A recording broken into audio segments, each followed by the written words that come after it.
నేను తిరిగి బయలుదేరి తీర్థం దగ్గరికి వెళ్ళి గురువుగారిని ఆశ్రయించి, స్వామి ఏం పాపం చేశానయ్యా నేను, నాకు మంత్రసిద్ధి పొందలేదు, ఇది అడిగాడు.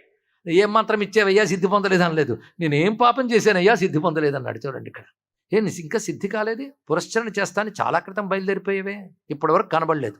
గురువు దగ్గర మంత్రం తీసుకున్నాక తరచూ గురువుతో అనుబంధం ఏర్పరచుకోకపోతే ఆ మంత్రములు ఫలించవు. అందుకే గురువుతో అనుబంధం ఉండాలి శిష్యుడికి.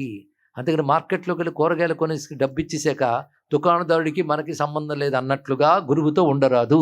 మంత్రం వ్యాపారం కాదు. మొత్తానికి ఇతడు దుఃఖిస్తాడు, మొత్తానికి ఆ దుఃఖపడ్డాడేది గొప్పతనం. ఇన్నాళ్ళు కనబడలేదే, అప్పుడు వచ్చి చెప్పుంటే సమస్య పరిష్కారం అయ్యేది. కానీ ప్రారంభంతో బలంగా ఉన్నది. మరి నాకు ఎందుకు సిద్ధి కలగలేదు అంటే మంత్రం గొప్పదే, ఎందుకు సిద్ధి కలగలేదు ఆలోచించాలి. నువ్వు స్నానం చేసిరా, నేను లోపల మాట్లాడతానన్నాడు.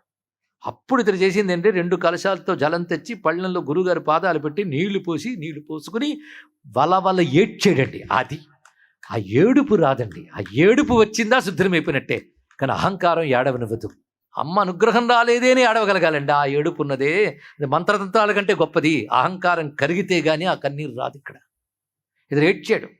అప్పుడు ఒక్కసారి ధ్యానంలో చూసి, నువ్వు గత జన్మలో పెద్ద దోషం ఉందయ్యా, అందుకే ఈ జన్మలో మంత్రసిద్ధి లేదు. చూడండి ఇక్కడ